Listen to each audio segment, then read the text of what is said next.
SEO this week. Hey, everyone, welcome to SEO this week. This is episode 132. We're going to talk about some on-page, the press play feature from Google, some NoFollow stuff. Hopefully that will, get the juices flowing for testing and maybe some new content promotion, etc. So I hope you're ready for that. We got 10 sites or stories today. Don't worry, it's not really that bad because most of them are just like, hey, point of fact, this is what's going on. And then a couple of cool ones with the data, etc. So we'll look at those, and then I'm going to do another 1,000 meter overview site audit, as it were, for someone that requested on my Facebook feed. So we'll knock that out. As always, if you guys want a site audit or something, one of these versions of it, it's a light version, down and dirty. But if you want one of those, hit me up on Facebook or the YouTube channel, and we'll knock it out for you on the show, which is cool because everyone gets to learn and you get some free advice for whatever it's worth. So with that, let's start sharing my screen. And as always, I'll just share the whole desktop. So if you guys let me know when you see the car, or if you see the car, since I'm by myself.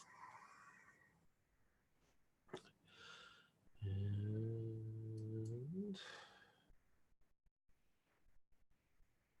a stupid delay. I'm going to assume you guys can see the car. So anyway, so let's go to the stories. Here we are. Again, if you guys don't know, for this first time watching or listening, the entire episode, all links are available on the site. So you can click to any one if you want and just kind of get your own opinions going for it. And with that, I will go ahead and get started. And let's see. First one, search engine roundtables, Google. You can remove links from your Disavow file and those links count again. This is pretty interesting. I don't know why you would want to do it. I guess from a black hat perspective, that you get a manual penalty. You throw everything in a disavow. You lose your rankings because you threw everything in a disavow, and then the penalty gets lifted. Then you come back later, sometime later, and remove those links and recrawl them and get the credit back and get your rankings back. I get that's a theory behind why you would want to do this. Another one would be you get paid someone to do a disavow, and they created another issue, or maybe they disavowed some links that you personally created and you know that they're good, or you think that they're good and you want to get those removed, then you can go ahead and knock that out. I think the key here would be, one, don't disavow them if they're good in the first place. And two, if you do it, you have to recrawl those links after you remove it from the disavow file. It's probably a good idea to use a tool like Link Research Tool. They have a disavow recrawler that does it, or you can just find an indexer and drop those in there a few times and just make sure Google's recrawling everything and reprocessing your disavow file. But specifically, if you're gonna bring some back, then I would recrawl those specifically and get the credit back for it again. That being said, I've never actually gone through that process where I remove links via disavow and then tried to get them back. So that'd be an interesting thing to test to see if it's actually working. There were some people on Twitter saying, and then a couple other places saying that they've done it, or they claim that they've done it, and then never saw a return of the rankings, which is completely possible. But my guess would be that they forgot the whole step of getting Google to recrawl it. And once Google's bots said, hey, these don't matter anymore, then they stopped paying attention to it in regards to your site. So definitely something to test for sure. Next is search engine land. Google doesn't pass PageRank on NoFollow links, but you still see them in the search console, which begs to ask the question: if they're not useful, then why am I seeing them? If they're not counted against me, then why are they showing in here? Especially when Google talking heads tout that Google Search Console only shows you the links that they deem are important to your website. So if that link is important to your website and it's shown in Search Console, but you're saying no follow links don't pass juice, that kind of doesn't mix mash, right? It doesn't, that doesn't add up. I can tell you that you can rank pages with just no follow links, depending on where they're coming from. A lot of authority sites are no follow. YouTube is a great example. It's no follow, but you can rank pages using the description links inside of YouTube. The comments in YouTube are no follow for external links as well, but you can rank pages with those, or you can rank your channel by doing comments to the channel or comments on other people's channels or videos. Linking to your channel. Those all are do follow links because they're internal. So something really is, just not adding up.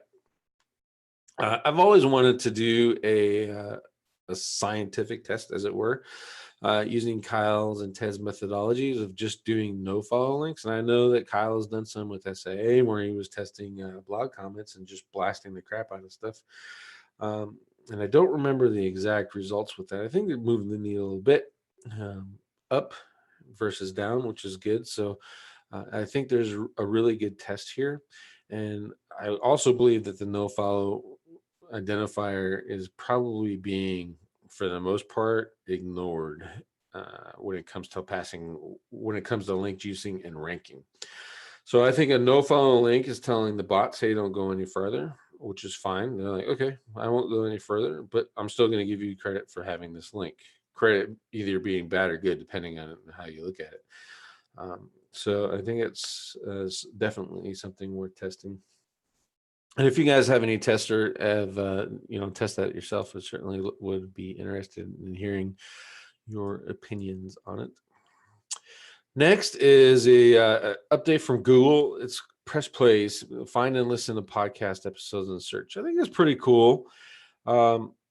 If you're dependent on ad revenue for your podcasts and you need them to go to your website or the place wherever you're hosting, I put mine on SoundCloud, so it's no big deal for me, and I can submit to Google Play here and it'll be perfect and just get more exposure, right?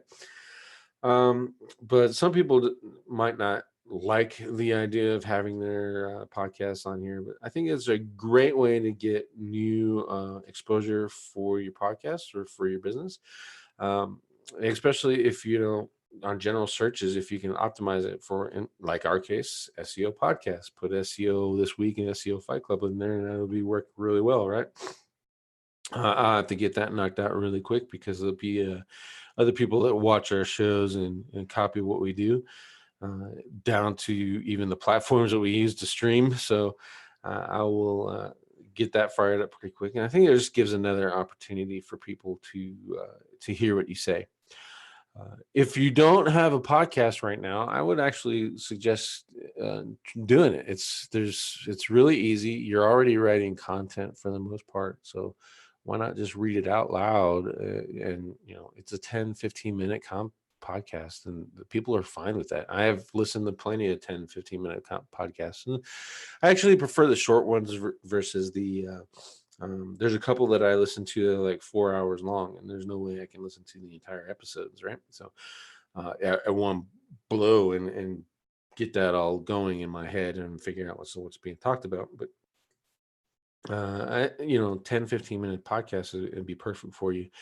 I know that there will be spammers going ahead and trying to mess with this already. One that I know of is, her first thought was, well, how do I submit podcasts so I can put thousands of them? Well, I'm not sure that method's going to work, but hey, you can knock yourself out and try it. And it may just remove this feature from search if it's abused, but at a minimum, give it an effort with your content and do some good things with it. The Black Hat says, go ahead and spam the hell out of it, by the way. If you can figure it out, just, do what you got to do.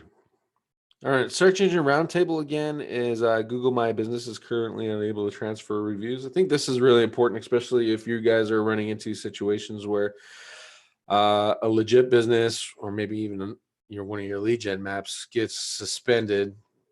Typically, what you could do back in the day is that one's suspended. You create a new one, same information, etc. Update it, make it nice, get it approved, and then call Google up and they'll transfer the reviews that you have on one to another.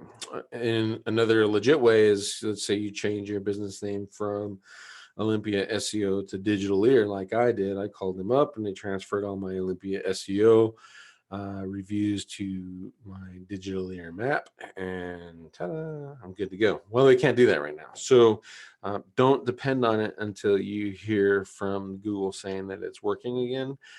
My guess is it's probably low on the totem pole of priorities, considering all the other drama that they got going on with the map system right now. So, just be careful when you're playing with those. I've lost, legitimate maps where we had, 100, probably, what was a total, like 300 plus reviews combined on our set of maps. And it's legit businesses, business licenses, leases, signs, everything. And they got caught up in the madness of Google's cleaning. Whether that was completely Google's thing or somebody else's, just being a douche and reporting my maps because I wear a black hat. Who knows? But it got caught up in it. Google suspended those. We got them all back naturally, and they're all ranking again. And that only took us probably about 3 days. But the reviews we had to regenerate and reach out to our clients or customers, and they all came back and left their legitimate reviews again. So that is what it is, but it's just a hassle. So you want to be careful when you're tinkering around with maps right now. This one's on Distilled, is how to do change detection with Screaming Frog and Google Sheets. A lot of people talk about Screaming Frog. There's a couple of other SEO shows, oh God, this is my new thing that I use. It's a crawler, just, it gives you a lot of information. You use Screaming Frog, Xeno, Siteball, Website Auditor. They pretty much all do the same thing. This is another application for that. You can plug in, compare and contrast two different version exports from Screaming Frog using this system, and it'll show you, this stuff in here, and specifically it gets changed. This is good if you are monitoring the work of your team, or you have employees that are working on your website, or you have other agencies, or just someone else has access to the website and you want to see the big changes that could significantly hamper your efforts to rank that website. H1, H2, title tags, and meta descriptions, and URLs are probably the biggest things, right? So it's good to be able to see that on the fly. You just run it. And there's a copy of the sheet on how to do it in the exact directions. It really doesn't take all that long. And you can just keep this ongoing sheet going for, as long as you want to. Run it once a week or, once a month or whatever, just to see what's going on. And it's really handy. If you have an SEO agency and you want to know if they're doing some changes on your site, this is also a good way to do it. But, their reporting should take care of that for the most part. But, if you just want to see what's happening and how you're being represented, this is a cool thing to do. So I would check that out. And the directions are right there. It's crazy simple. Another one is using Google Data Studio to build the page speed dashboards. I will tell you that I don't use page speed insights. Don't like it. I've never liked it. It's part of the failed program. Page speed insights is actually, or page speed was actually a CDN. Page speed insights was designed to support that CDN and say, look how fast we can get you. As with anything, Google tested it out, and they found that their CDN actually slowed down websites significantly. I put it on like 30 different websites, and every one of them it slowed down. And when you email the support, well, yeah, that happens. Well, a CDN is supposed to speed up the site and make it work better, right? In this case, it didn't do that. So And PageSpeed Insights is just another broke tool based off of that. And there's several reasons for it that I think, but one is it tests for 3G for everybody. And it doesn't tell you where you're being tested from. So if you have a website in San Francisco and the test server's in New York, but your target market's in San Francisco, that doesn't do you any good. If you have a site in the UK and it's hosted in Dallas, then it's not going to do you any good, because you're not able to see what your users are going to see and how that in relations to search. I've been doing page speed optimization service for quite some time. As a matter of fact, I was one of the first people to do it before everyone else came on and jumped the board and became instant experts. And I'll tell you that, this tool right here is a piece of junk. So if you want to use this and your clients are hooked on this, unfortunately for you, I'm sorry. Here's a report that you can kind of show them a little bit before you bring them on to something else, and that's webpagetest.org. And I'll show you that in a little bit. I'm actually going to look at this a little bit closer, see the template, and see if I can pull and create a dashboard based off of webpagetest.org information, which I think will be a lot more useful to everybody. And you don't get hooked on this. Again, you can get 100 and 100 and still have a page, a website that loads in 5 seconds. So it's not fast. The users hate it. Doesn't work on the phones, but I got 100 and 100 according to Google. And I've seen some other ones where, in the 90s, still loading in 3 or 4 seconds. So it's not an effective measurement, in my opinion. Say it for what it's worth. But going back on, here's some more data dashboard stuff. Again, this is a really cool template. I think it shouldn't be that hard for me to figure out the pulling the data sources from webpagetest.org and firing it up. There's also an API over at webpagetest.org, and I'm figuring that out too. If I can pull all this stuff in and throw it into Data Studio, I think it'll be very helpful for everyone. So look out for that. Let's see, SparkToro. If you guys don't know, Rand Fishkin's got this new business now, SparkToro. Not really sure what they're doing, what they do. I looked into it once, but frankly, it just kind of didn't interest me at the time.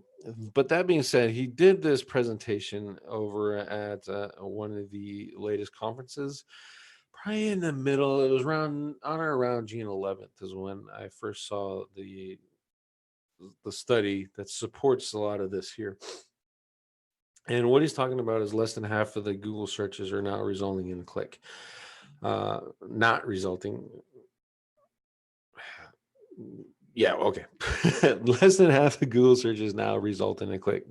More to the point, your traffic, people are more likely to stay on Google because of zero-click searches.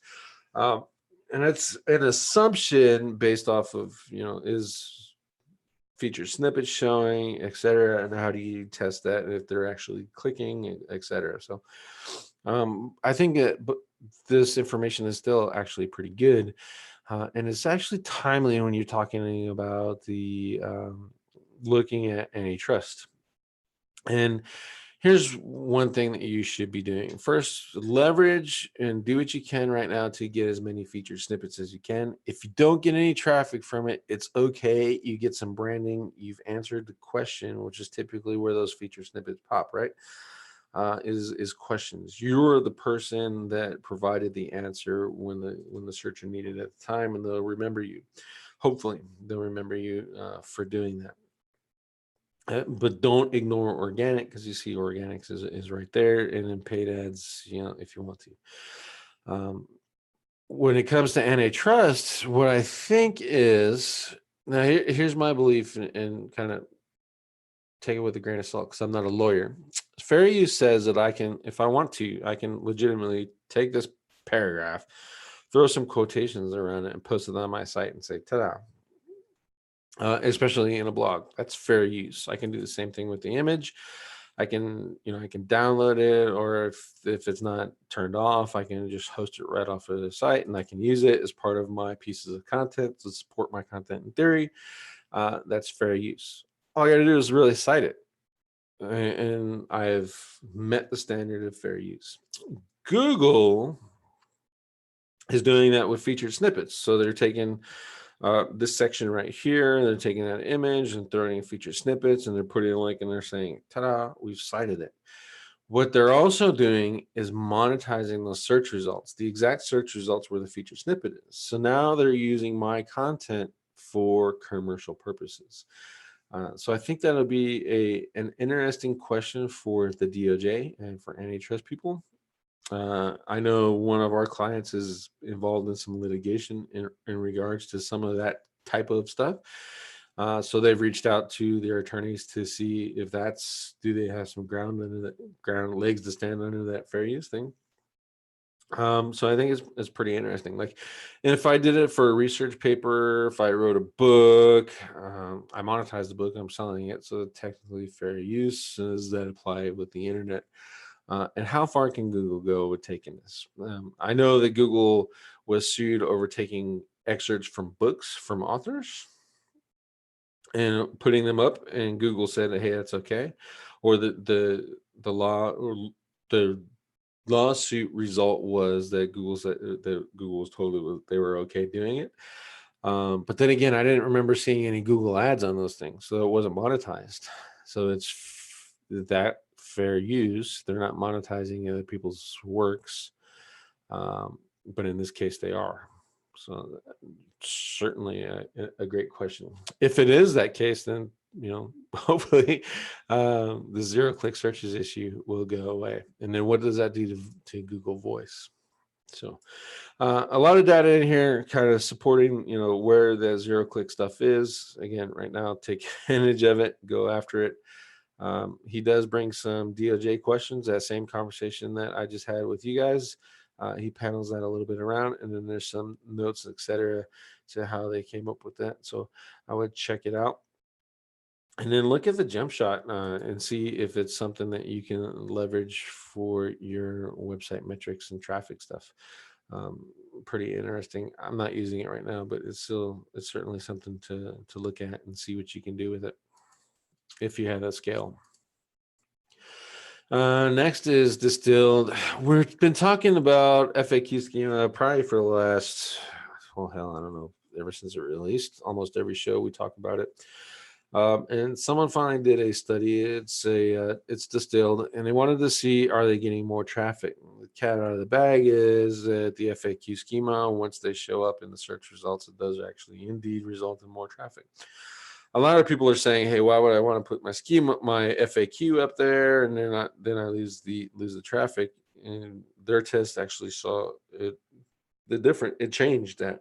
It wasn't exactly the case. So I think it's pretty interesting, and then there's probably another good thing on why you want to implement this.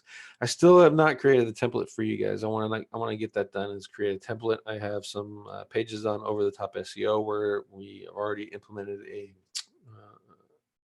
the content to support having this on there legitimately. So once I make that template, I'll make that available to everyone in my Facebook group, Marketing Masters. And then you can test it out for yourself. I'll also probably do a video on just how I implemented it, technical wise, versus using the plugin. Next is The Art of Commenting for Traffic. That was by CC Carter. If you guys don't know this guy, everything he writes is pretty much gold. So a lot of experience in the market, black and white hat. Generated a lot of money for himself and for the companies that he's affiliated with. So he is doing blog commenting. I am doing blog commenting, and if that doesn't mean anything to you, then at a minimum, the fact that CC Carter is still doing blog commenting and he's getting value and traffic out of it should have you revisiting the idea of doing it. Now, to summarize this, he's not telling you to go out and get, fire up your scrape box again and blast away. But you know, if you filter your list, and you can probably get away with that for a little bit. For tier 2 and tier 3, but this is tier 1. You want to get traffic. This is going out to blogs that are putting out great content. They have open comments, and then you start engaging with them and leaving comments. You can get a lot of cool backlinks doing that, and leveraging that. Just leaving some really good comments, and maybe, you know, linking to different things inside of there. You'll get the backlink. Typically it'll be NoFollow, but it's still going to give you a boost, and then you have the potential for getting traffic from it. Versus you can also do that where you can cite references inside of your comments. This is an example of spam, obviously, but you can cite references inside of your comments to support your argument, and that could potentially lead to traffic, especially if you're doing the opposite type of post. So in this case, he's saying you can do blog commenting if the opposite type of post would be blog commenting is junk and useless for traffic. And then you go in there and show all the reasons why, and then you cite that inside of your comment on this page. Now the counter argument is made, you get the traffic from it, and you kind of bounce off of that. That, depending the way you do that, will be determined if it's going to be taken off the site, but for the most part, you won't have any problems with that. He is promoting, in this case, the Builder Society, and in this post, you see he linked to that a lot. It's a great forum if you guys are into that and get into it. And then this traffic leaks thing is pretty interesting too. I've shown this before on the show, so check that out. Again, Building Society is really a post. So check this out. Use blog comments. They do work, and they still are working today when done properly. And then this is probably the newest article. I found this on Facebook today, just clicking around and checking and chatting with people. Is 7 comment on page SEO mistakes and how to fix them. This is really good just to see some insight into the market and how they're creating new comments and things that they're looking for. Some things I will tell you that I agree with 6 of these, and 1 of them I do not. Long form comment I agree with. You don't need it. If you don't need it, why write it? that's my philosophy. Over at OTT, you know, the standard is a 3,000, 5,000 word page, and I kind of have that argument all the time. But why the hell are we writing something that long? But you know, obviously I lose that battle on that side a lot. But for my own and my own affiliate properties, shorter is typically better for me. That's just kind of how I do it. But this one I don't agree with is following content templates. There's calling a content template when trying to build minimum viable systems. So I really don't agree with the concept that if I use a template, that means that page is a minimum viable. I am looking to rank. Let's say I'm looking to rank in Arizona, for instance. I want to rank in every city with a population over 5,000. So what are we looking at? Probably 50, 60 pages. I've only got so much time in the day. I have client issues. I have family stuff.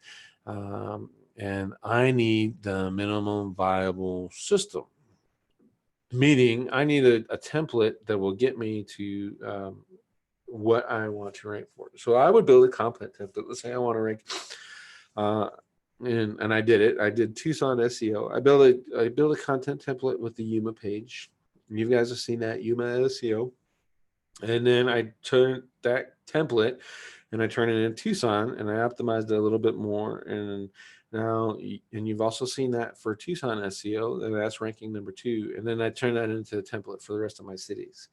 And it pops in pretty well right off from the get-go, and I'm going through the Google bounds right now, so they all popped in like 5 or better, and then now they're all out, and I'll wait some time, and I expect them all to come back probably around 10 to 15.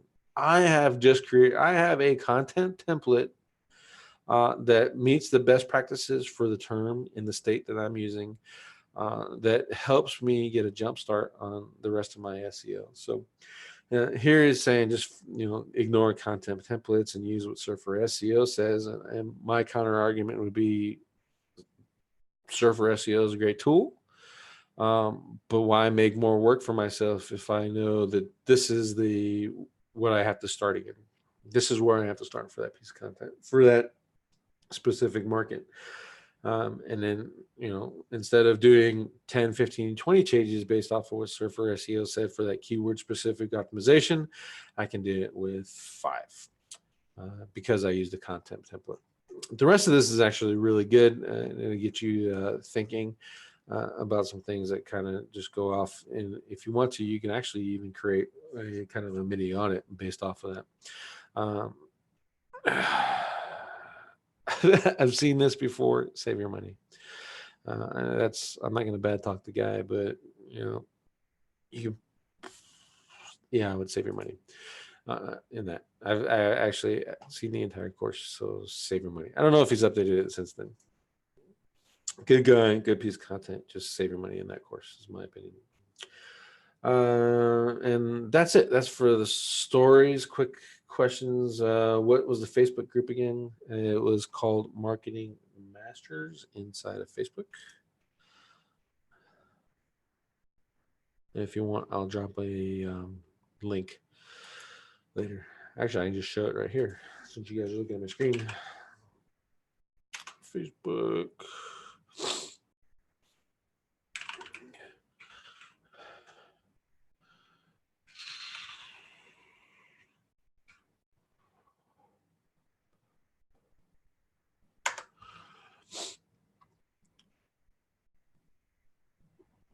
Right there, Marketing Masters. I didn't do no cover photo for that group. It's horrible. All right, so this is the site where you're doing a website audit on. I got this I made a request on my Facebook page or my Facebook profile probably 11 weeks ago, 12 now, and this is one of them. There was another site I wanted to show off to you guys, but my browser crashed and then I lost it, and I feel like looking it back up again. But this is a pretty good one. So what they're trying to do is rank for Newport Plumbing. With their homepages, they're kind of stuck down there in bottom of the page. Typically, I would show you some SERP results here, just looking at the H tags, etc. We're missing out on that today because that extension is having some issues, and I feel like turning on another one. So, but what you want to do is go through and look at H1, H2s, H3s. Now, if you're not using a plugin to do that, how do you figure that out? And the best way to do that is just highlight, looked over, and pop inspect. And what that'll do is show it right here. Another cool, tidbit. I don't know if a lot of people know this, but you can actually click in here, and I'm not sure if inspected it. Yeah, there you go. Sucks. Hit enter and change it. And you can just kind of play around with that. So I'm going to close that and refresh it. So now I know that that's H1. This is part of the header system. I think he's using the slider. Not entirely sure. Let me look at this one again. This is just a paragraph. It's not in H tag, so that's good. Let's see, Newport Plumbers, that's relevant. It's a relevant term. Let's make sure, let's see if that's in the header. That's a H2, so that's good. Plumbers in Newport. Let's see, our services. Typically, I see this inside of H tag. Really don't want it. That's a H2. I would take that out. I would make this I would use font size. To make it resemble the same size as the H2, especially just because our service is just too vague. Let's look at these. Emergency plumbing, that's in the H3. That's good. So these are all related. Plumbing, boilers related to plumbing, repairs related to plumbing, toilet repair related to plumbing. Our process, I'm even guilty of this. My theme has our process in H tags. This one is too. You want to take that out because it's not related to what you're doing. And how can we help? This one is probably going to be no. Yep, it's an H2 as well, so that would have to be changed as well. How can we help? You can change it out of the tag or actually put something relevant. And what we're doing here, what I'm doing in that process that I just went through right there, looking at those, is saying, is the outline of the page, which is essentially driven by the H tags, is the outline all congruent? Is it all about plumbing, or is it all about Newport? Um, or does it, does it cover the variations or of that? So emergency plumbing, boiler inspection, boiler repair, those are variations of plumbing. Those are related searches to plumbing. So they're okay. But normal office hours, for example, this is not about the website. So why is it an H3 tag? It should be in a font size and thing. In the defense of the site owner and most site owners is theme developers use those H tags to normalize the thing so they don't have to rewrite it all the time. And they can either do it with H tags, which is faster, or they can do it with class inside of CSS, which takes a little bit more time because you got to write class and then the class name when you're doing editing. But I make, especially if we really care about the site and we're trying to make a whole shit ton of money out of it, I make our devs switch that over to font and font size in order to do it. So they have to use the class. But if you're using a template, you're going to run into that issue where it is. But you can come in here and find that inside of the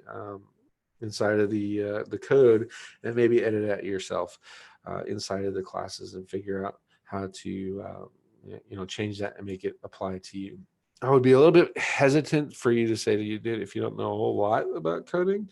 I get the joys of having devs that work for us. So, but that is how you look at the H tags. We also Newport Plumbing is the title tag.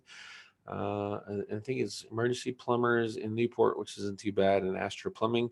I would say that might be a little bit a lot. You probably, um, emergency response or something like that. Take a little bit of that out and maybe think about CTR after the Newport Plumbing, just because of where you're at right now. And where I see him is 11. SERP SEMrush here has them at number 8 with 390 search volume. So obviously it's their primary target where they want to go. You see they're not getting a whole lot of traffic from that. So that search volume number could potentially be wrong, or just their guesstimates here are wrong too. Search Console will tell you that. Just look at your impressions and make sure that's actually the right thing that you should be going after. My guess is that it's probably going to be. The inverse could also have more traffic, plumbing Newport. So check that out. And we go into a core run. We look at the things that I would recommend you go for. If this is your site, by the way, just hit me up on Facebook and I'll send you all the stuff. This is the on-page things that we look at. I would caution you, like his recommendation is add 102, but that's based off of this crazy outlier in here that has 856. So when you throw in that little thing, to quote a movie, the wop in a woodpile, that's what that is right there.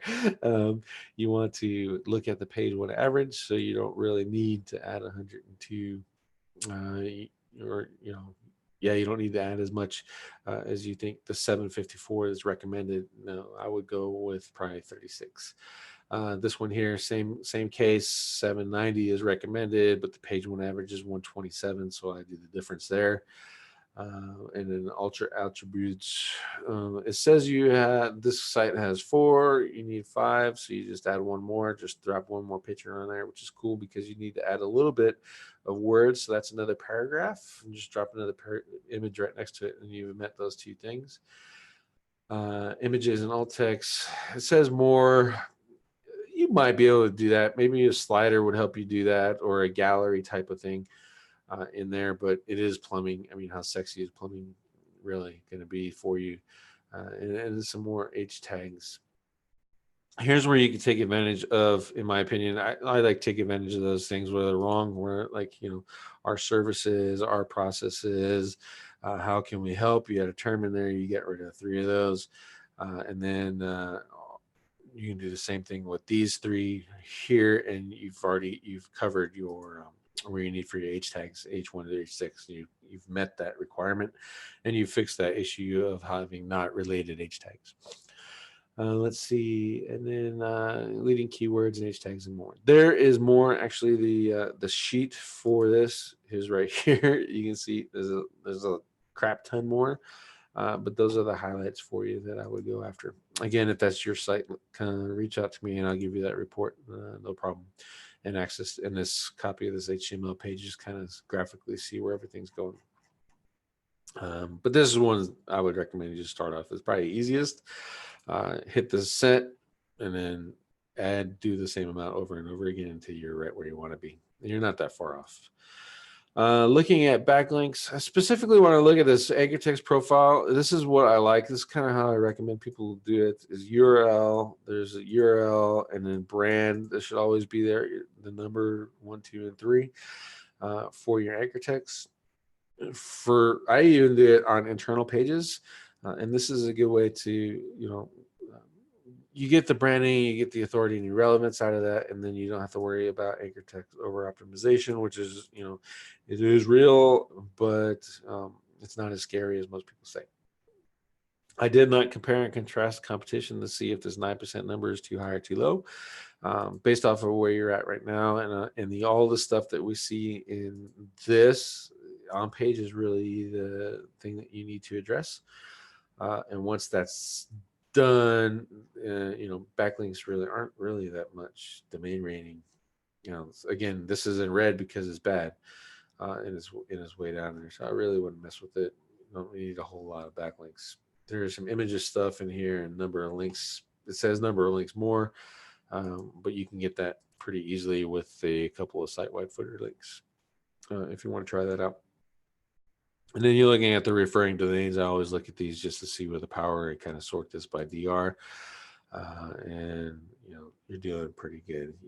Your average of 40 is low. I like to go after some more of these. So if you can find some more links that have a DR of 40 or higher, more specifically, you want to look at your links that have a UR of 40 or higher. And you can see some of these are pretty low. So if you can actually boost these up. You can go into these 30s here and boost these up too as well if you want to. I'm not even sure what this is. A bookmarking site. So there's an 8. You can certainly send some links to this and kind of get that DR up to match the UR to match the DR. And you'll see a lot more benefit from your backlinks. And then finally, my favorite thing to look at is page speed. You see your time to first byte actually blows. I don't know where your site is hosted at because SERPWoo is not working right. Let's see if it brings up. That's going to bring the testing up. I don't want that. Who is host? SiteGround in the EU, so there's no reason that it should be that. And I tested from the UK where the target market is in the UK, and there's no reason it should be that. And you look at the different views, and that's pretty consistent across the board. What that tells me is there's a plugin on your site that's screwing up with your first byte. Your start render is below 3 seconds, perfectly fine, perfectly normal. First contentful page, perfectly fine, perfectly normal. This is screwing you up right now. So I would go in, turn on all your plugins, and then shut every last one of them off.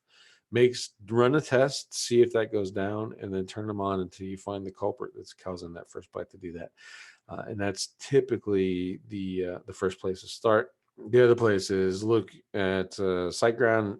Because it's on SiteGround, I don't think it's a hosting issue. I think it's a plugin issue on your installation. And once you find that, you're going to solve this problem really quickly. Another thing is, if you look at the waterfalls, look at for the long lines, this Astro Plumbing image is crazy huge. I don't think you need it that big. Look at your theme, see what the minimum is, see if you can reduce that, and you'd be good to go. The rest of these I'm not really concerned with, but that time the first byte is horrible. So that's where I would correct that. And that's it. That's my site audit. if you guys have any questions, go ahead and hit me up. And I wanted to, I really do want to show you that site since I'm done early. Let's see if I can find it. History. No, I'm not gonna find it. But basically, what it was a single page site, single page website, and it was ranking #1 for the target term.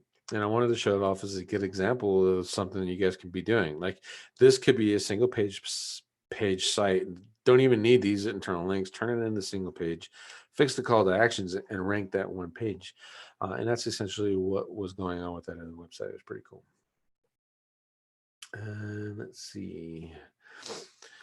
Oh, and I did want to look at Sitebulb. I use this for technical stuff. Just like if you're using Scream Frog, use it. I just like Sitebulb better because I can print out PDF reports and send it, etc. But title tags too long. Those are really, it's not really a big deal. You can actually do some great stuff with title tags that are too long. You just want to make sure that the CTR is accounted for. So I would fix those, and then multiple H1 tags. That is a big deal. I don't like having them. People say it's okay. I just don't want to do it. I want to have clear, concise outline for my pages. So I remove multiple H1 tags, and you can see that's an issue right there. And H1 length too short. That's probably one page, like the about page or something, or the contact page that might have that. And then one meta description missing, not totally a big deal. Again, all of these SEO stuff's not really a big deal. Security stuff I kind of look at, and then canonicals, the site seems to be right on par with that, so that's good. So again, Sitebulb. It took me probably 3 minutes to run a full technical audit using Sitebulb. I also use website auditor, but I prefer that. A question in the group is or in the chat was what page test I recommend, and it's webpagetest.org. I'll put that link in the chat, and I'll put it in the comments so you guys can have it. Do not use GTmetrix. GTmetrix gives you this time, which is not for your users and is not for SEO. So if you're optimizing for this time, the full load time or the document complete time, you're wasting your time. Do not use page speed or pingdom. Use that if you want to know first consensual paint time. That's what pingdom will show you. What your users can use it, when your users can actually use your website. That's what pingdom is good for. And stay away from page speed insights if you can. At the end of the day, I think that tool is a waste of time. And this program here was actually supported by Google when they developed it, and it's still supported by all of these people, and all these techno nerds can't be that wrong if they're all contributing to this tool in itself, right? People smarter than us developed the damn thing, and it works. The Google tool is, it's flawed in so many ways. You're optimizing for something that you really shouldn't have to. And that's that. I showed you all this stuff, so I think we're good here. Can I stop sharing my screen? All right. So if you guys have any questions about the audit, again, go ahead and ask or any other questions. I got 10 more minutes on the calendar before I call it a day. Steve Buchanan said he just ran his website hosted on SiteGround, and my first bite was $239. That is also slow. I would look again. That's probably, if it's a WordPress site, I always start, especially with SiteGround sites, I look at WordPress plugins, and those typically are the ones that kick it in. That slow that first bite down a little bit. 249. I kind of like being in the 049. That would be like optimal. So I would, again, check out plugins, and then if it's a plugin, 249 is not horrible. Look at all your competition. If you're still, your first bite's still faster than them, then you're still good. And so you could probably move on to something else. It's page speed at this point is really a pride thing. I want to have it fast, so my users can use it fast and I can convert better. At the end of the day, that's really what that's talking about. All right. I don't see any more questions. Uh, Susie says thank you, and you are most welcome. Hopefully, everyone got something out of this today. Again, my audits, quote unquote audits, they're not, they give some great ideas, but it's putting some of the quick data pieces together and saying, what am I going to do now to fix it? Um, you know, are you going to rank number one with one of my free audits that I'm giving away? Probably not, but I'll at least give you something a little bit closer. And again, if your site is picked, you reach out to me and I will give you all the data for them as well and come up with your own solutions. And I hope that you learned from a little bit more. And another question, why don't you put in a course, website, or technical SEO and stuff? Two things I wanted to do this year, and I announced it early in the year. Well, three was bring SEO this week back. I did it. Get some software created, and I created two pieces of software. One's like raw, it's like alpha, and the other one is actually really like, it's the only thing missing is me getting it from the dev and putting a funnel together. And then the third thing was actually starting and doing a course. And here's what I want. I want to do the course. I really do. And I think I have a brand name for it. I have the platform to put it together, but I don't want to do a course that teaches such things that could get you in trouble. And not like I'm going to get you sent to jail. I just don't want to do things that are going to create a position where you will be susceptible for a penalty. And everyone knows I wear a black hat, and I have some things that I do that I'm okay with, like, whatever. It's an affiliate site, I can make a new one and just blast the hell out of it with sear, X rumor, comment, spam, etc. Um, so, and people, when I hear, if and when they hear that I create a course, and that might be an expectation, I really just don't want to let anyone down. So I'm still balancing that out, and I know that two things are going to happen. One, I am going to create a course, and hopefully I get it done by the end of the year. And two, I want to create a companion book to go along with it, and I just need time. And I don't have a whole lot of that right now, so that's the plan. So thank you for that question, Susie. Hopefully that answers everyone's questions. Everyone wants me to do a course. People have been asking me for like years. Dory Friends still telling me, hey, build a damn course so we can promote it.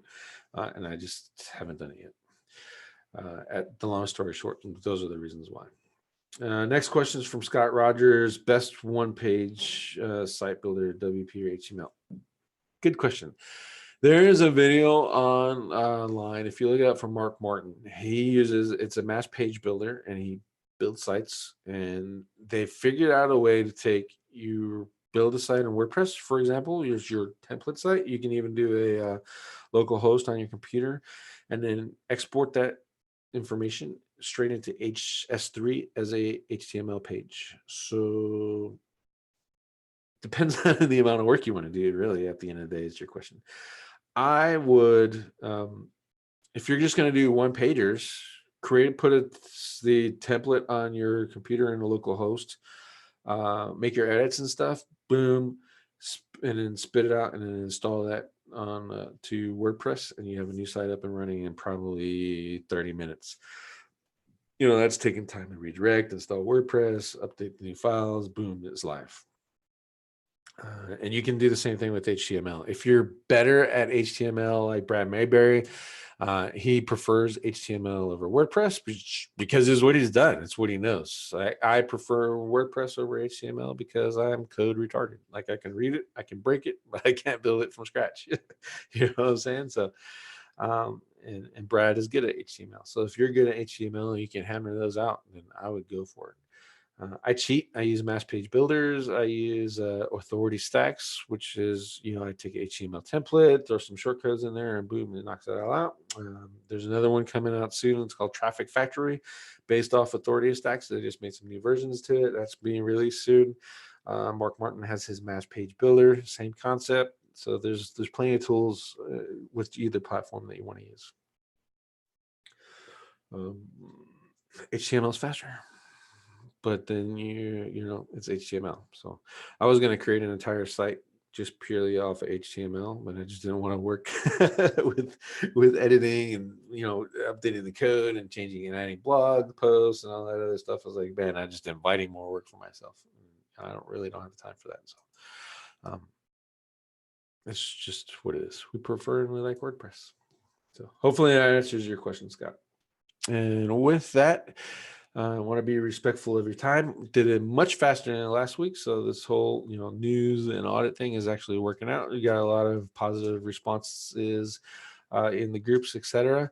Again, if you want to join my Facebook group, it's Marketing Masters. Just sign. I pretty much let everyone in unless it's obvious you're a group spammer. And I will try to put out some more information in there. And then we have an update on the Pop Cora new chat group. That thing is in beta now. The guys have Android working, and I believe the iPhone app is working now too. So it should not be that much longer where they transition out of that Skype group into their platform. I'm not a part of that. But I'll be there, and they'll be sponsoring this show as well. And in exchange, I just get to hang out with their crew for free, so that's cool. Let's see. And last question, then I'll leave it. Ever use Thrive Architect? And if so, any thoughts? I had access to it. I use it a little bit, but it's kind of got into a habit of just sticking with Visual Basic. Web WP Bakery is what it's called now, and I use that pretty much exclusively just because I know and like it. The other one I want to test out is Oxygen. I've had a license to that since it was released. I think they're on version 3 now. I just haven't built a site with it. So my course website might be built with it, or Elementor. So I just want to see the difference. I know Elementor is bloated. WP or Bakery was bloated at some time too. I heard both of those platforms to do some stuff to fix it, and Oxygen is pretty fast too. So the only thing missing with Oxygen is that they don't have a lot of site templates out right now. And basically that's because Oxygen is a paid for builder versus WP Bakery. There's like the free versions, right? Or Elementor is just free. So, but those are the ones that I want to try out. So, where are the links? People, thumbs up. Oh, appreciate that, Susie. Yeah, 6 likes. Again, love me or hate me. Engagement is engagement. So you can do whatever you want, ups or downs. I don't care. With that, I'd like to thank you very much for watching SEO This Week, episode 132. I'll see you tomorrow on SEO Fight Club. I have no idea what the hell we're talking about, but we'll be there tomorrow in SEO Fight Club. And thank you very much for watching. Bye, everybody.